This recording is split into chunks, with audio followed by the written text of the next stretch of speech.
ভাই অনেকে ভাবে বুঝছেন যে আমি বিদেশ হওয়ার পর মনে হয় অনেক বড় লোক হয়েছি, ঠিক আছে।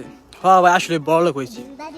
তো ভাই যারা বড় লোক তারা কি আরে প্রতিদিন ভাত খায়, পোলাও ভাত, গরুর গোস্ত, মুরগির রোস্ট, ইলিশ মাছ আবি যাবি, ঠিক আছে। আর হালার আমিও বড় লোক হয়েছি, ঠিক আছে। সকালবেলা ঘুমের থেকে উঠা পাঁচটা, আবার দুপুরে পাঁচটা, বিকালে পাঁচটা, রাত্রে পাঁচটা, আবার পরের দিন সকালে ঘুমের থেকে উঠি পাঁচটা, ঠিক আছে। মানে পাঁচটায় আমার জীবন। তো ভাই আমার ভুল হয়েছে, আমার নাম তো পিয়াস না। আমার জন্মের আগে যদি আমার বাপের কল দিত, কইতাম যে আমার নাম জানি পাঁচটা রাখে, কে লেগে যায় নামটা ভাই পিয়াস রাখলো, ঠিক আছে। পাঁচটা রাখলে ভালো হইতো।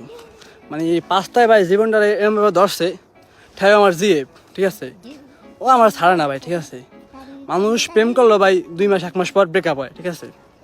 আর আমি ভাই যে আইছি আহার পর থেকে আমার কোনো ব্রেকআপ নাই। প্রতিদিন খালি ওর লাগে আমার দেখা হয়, প্রতিদিন দেখা হয় 3 বেলা ভাই, ঠিক আছে, 1 বেলা না, প্রতিদিন ওর লাগে আমার 3 বেলা দেখা হয়। তাই বুঝলাম ভাই পাঁচটা এটা খুবই ভয়ঙ্কর জিনিস, ঠিক আছে। এটা আমি মনে করি ভাই এটা নারীর থেকেও বেশি ভয়ানক।